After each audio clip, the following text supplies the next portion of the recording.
नमस्कार। संस्कृत विद्या चैनल में आप सबका स्वागत है। आज हम कक्षा अष्टमी विषय संस्कृतम सप्तम पाठ भारत जनताहम यह पढ़ने जा रहे हैं। भारत जनताहम प्रस्तुत कविता आधुनिक कवि कुल शिरोमणि डॉक्टर रमाकांत शुक्ल द्वारा रचित काव्य भारत जनताहम से साभार उद्धृत है। इस कविता में कवि भारतीय जनता के सरोकारों, विविध कौशलों, विविध रुचियों आदि का उल्लेख करते हुए बताते हैं कि भारतीय जनता की क्या क्या विशेषताएं हैं। तो इसको शुरू करते हैं हम एक बार। अभिमान धना विनयोपेता शालीन भारत जनताहम कुलिशादपि कठिना कुसुमावपि सुकुमारा भारत जनताहम। अभिमान धना विनयोपेता शालीन भारत जनताहम कुलिशादपि कठिना कुसुमादपि सुकुमारा भारत जनताहम। इसका अर्थ इस प्रकार से है, मैं भारत की जनता हूँ, मैं स्वाभिमान रूपी धन वाली हूँ। अभिमान धना, स्वाभिमान ही मेरा धन है, यानी कि आत्मगौरव, अपने देश के प्रति जो गौरव है, स्वाभिमान है, वही मेरा धन है। और स्वाभिमान रूप धन वाली हूँ, वज्र से भी कठोर हूँ। जब मैं कठोर हो जाती हूँ तो मैं वज्र से भी कठोर हूँ। और विनम्रता से परिपूर्ण हूँ, मैं विनम्रता की प्रतिमूर्ति हूँ। और शालीन हूँ, मैं अच्छी हूँ, मैं शालीन हूँ, मैं अच्छे घराने की हूँ। और मैं फूल से भी अत्यधिक कोमल हूँ। इस प्रकार भारतीय जनता की तरफ से कवि कुल शिरोमणि डॉक्टर रमाकांत शुक्ल जी भारतीय जनता के स्वभाव, उसके कौशल, रुचि और विशेषताओं का बखान कर रहे हैं। अभिमान ही धन है जिसका, विनयोपेता, विनम्रता की प्रतिमूर्ति, शालीन और वज्र से कठिन और फूल से भी कोमल भारतीय जनता है। इसको कविकुल गुरु रमाकांत शुक्ल जी ने हिंदी में रूपांतर भी किया है। अभिमान धना विनयोपेता शालीन भारत जनता में वज्र से कठिन कुसुमावली से कोमल हूँ भारत जनता में। अभिमान धना विनयोपेता शालीन भारत जनता में वज्र से कठिन कुसुमावली से कोमल हूँ भारत जनता में। इस प्रकार से यह प्रथम पद्य समाप्त हुआ।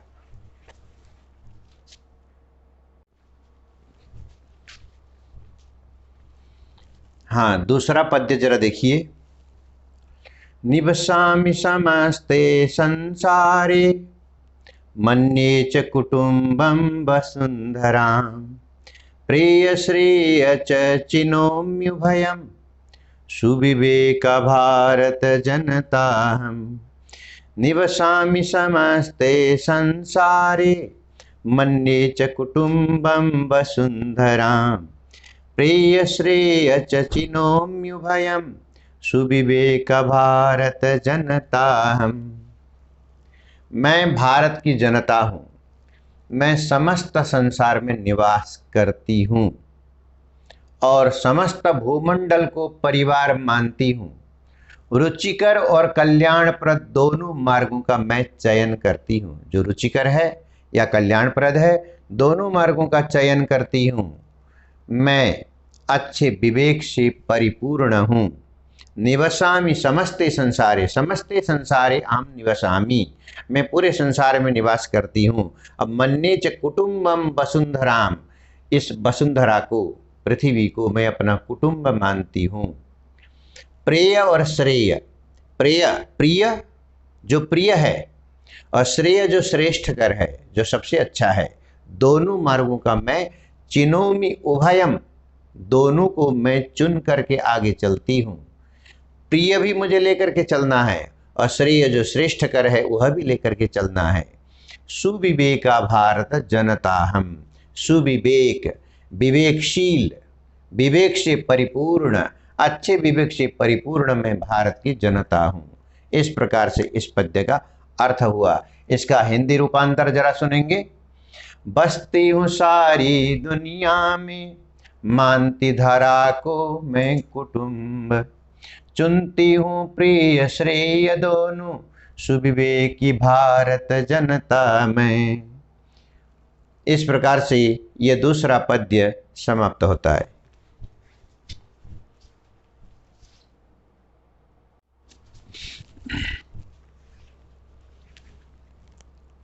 तीसरा श्लोक जरा ध्यान दीजिए। तीसरे श्लोक में विज्ञान धना ज्ञान धना, साहित्य कला संगीत परा, अध्यात्म सुधा तटिनी स्नानै, परिपूता भारत जनता हम।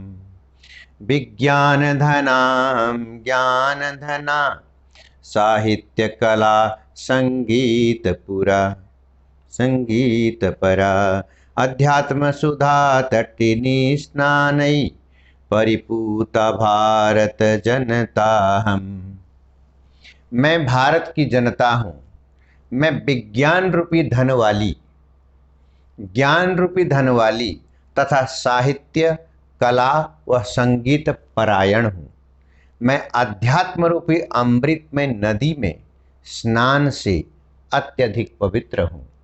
इस प्रकार तीसरे श्लोक में विज्ञान धना, विज्ञान मेरा धन है, विज्ञान ही मेरा खजाना है, इस प्रकार की मैं भारत, और ज्ञान धना, ज्ञान ही मेरा धन है। विज्ञान और ज्ञान को मैंने अपना धन के रूप में, धन के रूप में ही हमने इस्तेमाल किया है। विज्ञान और ज्ञान ही हमारा धन है। साहित्य कला और संगीत, इन सब में मैं परायण हूँ, यानी ज्ञाता हूँ। अध्यात्म सुधा तटिनी स्नानै, अध्यात्म, अध्यात्म आत्मा परमात्मा से संबंधित ज्ञान की अमृतमय नदी में स्नान करने से मैं अत्यधिक पवित्र हो गई हूँ। इस प्रकार से मैं भारत की जनता हूँ, यह कवि कुलगुरु कह रहे हैं। जरा इसका हिंदी रूपांतर सुनते हैं। विज्ञान ज्ञान से हूँ समृद्ध, साहित्य कला संगीतमयी, अध्यात्म सुधा सरिता मज्जन, से पावन भारत जनता में। विज्ञान ज्ञान से हूँ समृद्ध, साहित्य कला संगीतमयी, अध्यात्म सुधा सरिता मज्जन, से पावन भारत जनता में। तो यह तीसरा श्लोक समाप्त हुआ।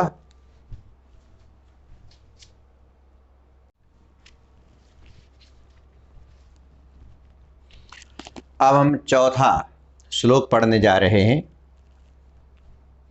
चौथा श्लोक। मम गीतैर्मुग्धं समं जगत्, मम नृत्यैर्मुग्धं समं जगत्, मम काव्यैर्मुग्धं समं जगत्, रसभरिता भारत जनता हम। मम गीतैर्मुग्धं समं जगत्, मम नृत्यैर्मुग्धं समं जगत्, मम काव्यैर्मुग्धं समं जगत्, रसभरिता भारत जनता हम। अर्थ जरा सुनिए। मेरे गीतों द्वारा सारा संसार मुग्ध है, मेरे नृत्य के द्वारा सारा संसार मुग्ध है, मेरे काव्य के द्वारा सारा संसार मुग्ध है। मैं रस से परिपूर्ण भारत की जनता हूँ। मम गीतैर्मुग्धम, मेरे गीतों से मुग्ध, मुग्ध का मतलब है प्रभावित हो जाना। मेरे गीतों के द्वारा पूरा संसार, पूरा जगत प्रभावित है, मुग्ध है। वह मेरे गीतों को सुनने के लिए लालायित है। और मम नृत्यैर्मुग्धम समम जगत, मेरे नृत्य की यानी भारत की जनता के नृत्य को देख करके भी पूरी दुनिया मुग्ध है, उसको जानना चाह रही है, उसकी ओर आकर्षित हो रही है। मम काव्यैर्मुग्धम समम जगत, मेरी जो कविताएं हैं, मेरी जो काव्य रचना है, उसकी ओर भी दुनिया की नज़र है, दुनिया प्रभावित हो रही है, दुनिया आकर्षित हो रही है। इस तरह से भारत की जनता के द्वारा जो गीत रचे जाते हैं और गाए जाते हैं, जो नृत्य कलाएं भाव भंगिमा प्रस्तुत की जाती हैं और काव्य के द्वारा जो संदेश दिया जाता है, वो उस पर समस्त दुनिया के लोग प्रभावित हैं, दुनिया के लोग उस ओर आकर्षित होते हैं। इसलिए मैं रस से परिपूर्ण भारत की जनता हूँ। रस भरिता यानी कि रसीला, रस से युक्त, जिसमें रूखापन नहीं है, जिसमें रसयुक्तता है, जीवंतता है, जिसमें सादगी के साथ जीवंतता है, जीने की इच्छा है, इस प्रकार की मैं भारत की जनता हूँ। ये चौथा श्लोक इस प्रकार का संदेश दे रहा है। इसका हिंदी रूपांतर जरा सुनते हैं। जिसके गीतों से जगत मुग्ध, जिसके नृत्यों से जगत मुग्ध, जिसकी कविता से जगत मुग्ध, वह रस निधि भारत जनता में। फिर से, जिसके गीतों से जगत मुग्ध, जिसके नृत्यों से जगत मुग्ध, जिसकी कविता से जगत मुग्ध, वह रस निधि भारत जनता में। इस प्रकार से यह चौथा श्लोक हुआ।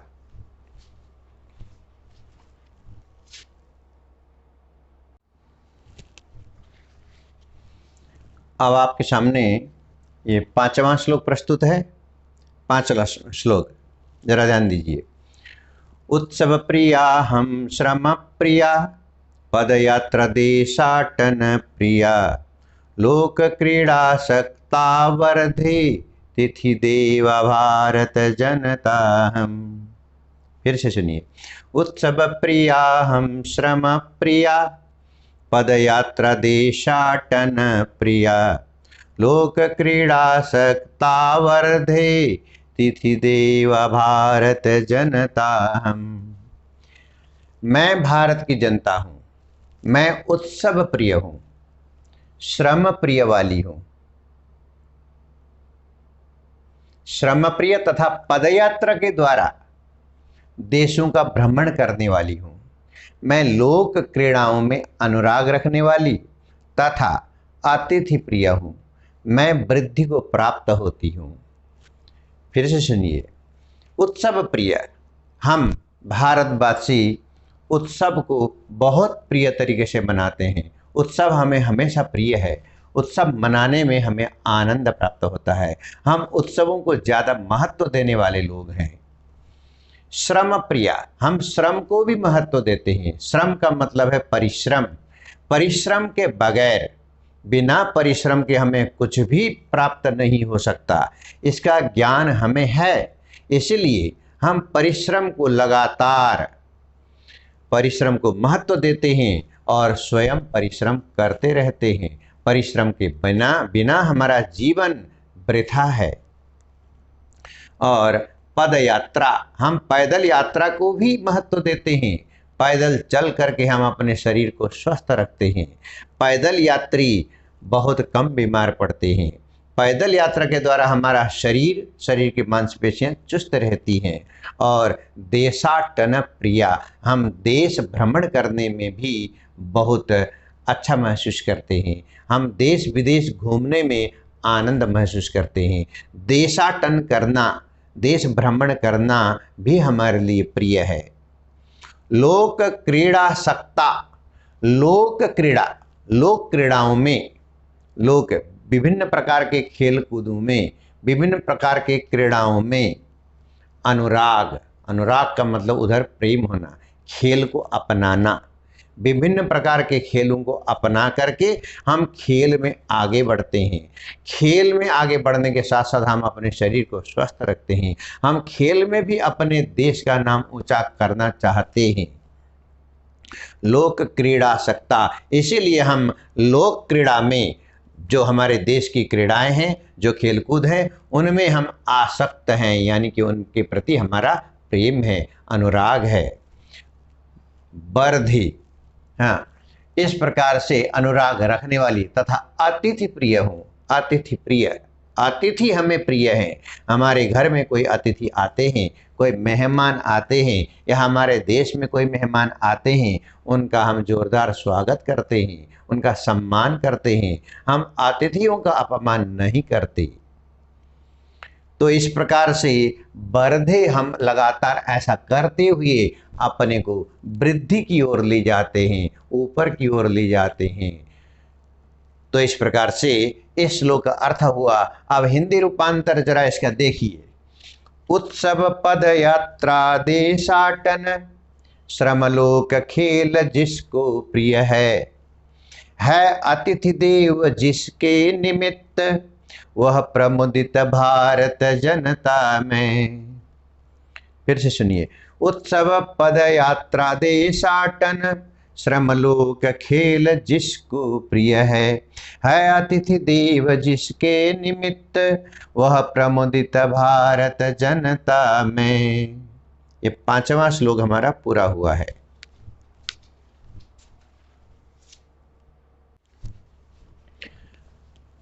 अब आपके सामने 6ठा श्लोक प्रस्तुत है, जरा ध्यान दीजिए। मैत्री में सहजा प्रकृतिरस्ति, नो दुर्बलताया पर्याय, मित्रस्य चक्षुषा संसारम, पश्यन्ति भारत जनता हम। मैत्री में सहजा प्रकृतिरस्ति, नो दुर्बलताया पर्याय, मित्रस्य चक्षुषा संसारम, पश्यन्ति भारत जनता हम। अर्थ जरा सुनिए। मित्रता हमारी स्वाभाविक प्रवृत्ति है तथा दुर्बलता का पर्याय नहीं है। संपूर्ण संसार को मित्र की दृष्टि से देखती हुई मैं भारत की जनता हूँ। यानी कि मैत्री में सहजा प्रकृति अस्ति, हमारे खून में हम किसी से भी मित्रता कर लेते हैं, विश्वास करते हैं। मित्रता आगे बढ़कर के हम करते हैं, हम किसी को धोखा नहीं देते, हम सबके साथ मित्रता का भाव रखना चाहते हैं। हम भारत की जनता में जिसमें मित्रता का भाव सहज है, सहज अपने आप उत्पन्न हो जाता है, बुरे विचार नहीं आते हैं। सबके साथ मित्रता करना, सबका सहयोग करना, सबके साथ मिल के रहना, ये हमारा विचार होता है। हमारा विचार हमेशा मित्रता की ओर बढ़ता है। नो दुर्बलता या पर्याय, कोई अगर ये समझने लगे कि ये मित्रता इसीलिए करता है क्योंकि यह दुर्बल है, कमज़ोर है, इसीलिए मिल के रहना चाहता है, ये गलत धारणा है। ऐसा नहीं है, ये दुर्बलता का पर्यायवाची नहीं है हमारी मित्रता। हमारी मित्रता सच्ची है और हमारी मित्रता में जो दुर्बलता देखता है उसको भी हम सबक सिखा सकते हैं। उसको अच्छी तरह से हम बता देना चाहते हैं कि हमारी मित्रता किसी कमजोरी के कारण नहीं है, हमारे स्वभाव के कारण है। हम स्वभाव से मित्र बनाना चाहते हैं, दुश्मन बनाना नहीं चाहते, शत्रु बनाना नहीं चाहते। इसीलिए हम हमेशा मित्र भाव सबके प्रति रखते हैं। मित्रस्य चक्षुषा संसारम, मित्र की चक्षु से, आँखों से, मित्रता की आँखों से हम समस्त संसार को देखते हैं। पश्यन्ति भारत जनता हम, मित्रता की आँखों से ही सब संसार को देखने वाला अगर कोई है तो यह भारत की जनता है। इस प्रकार से ये 6ठे श्लोक में मित्रता को बढ़ावा देते हुए और मित्रता को जो दुर्बलता का पर्याय समझता है उसको समझाते हुए बताया गया है। इसका हिंदी रूपांतर जरा देखते हैं। मैत्री मेरी है सहज प्रकृति, दुर्बलता यह न कभी मेरी। जो मित्र दृष्टि से दुनिया को देखे वह भारत जनता में। मैत्री मेरी है सहज प्रकृति, यह सहज प्रकृति है हमारी, स्वभाव है हमारा। दुर्बलता यह न कभी मेरी। जो मित्र दृष्टि से दुनिया को देखी वह भारत जनता में। ये छठा श्लोक पूर्ण हुआ।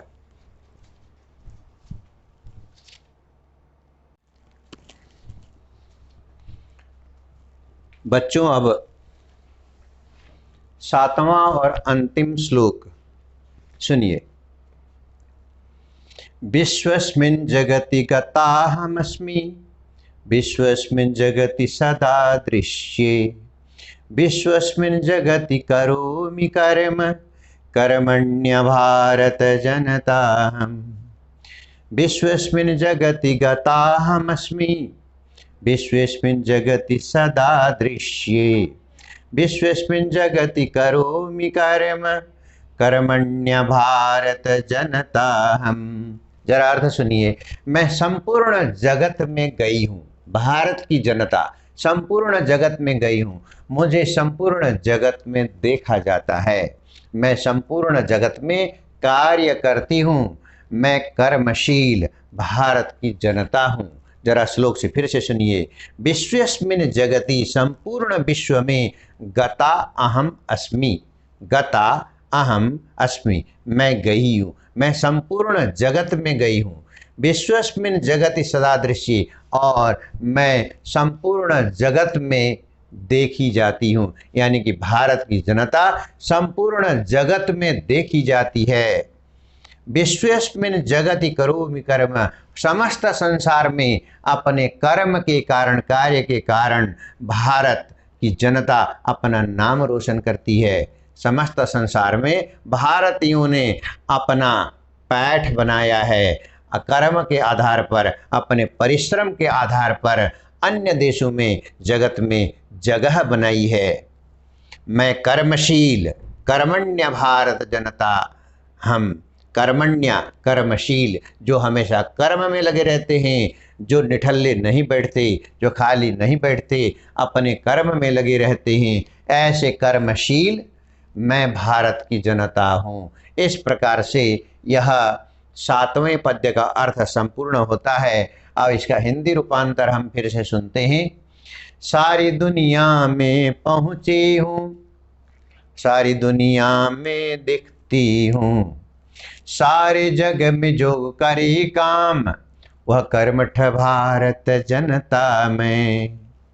सारी दुनिया में पहुँची हूँ, सारी दुनिया में दिखती हूँ, सारे जग में जो करे काम, वह कर्मठ भारत जनता में, वह कर्मठ भारत जनता में। अभिमान धना विनयोपेता, शालीन भारत जनता हम, कुलिशादपि कठिना, कुसुमादपि सुकुमार भारत जनता हम। आज यहीं पे समापन करते हैं। धन्यवाद।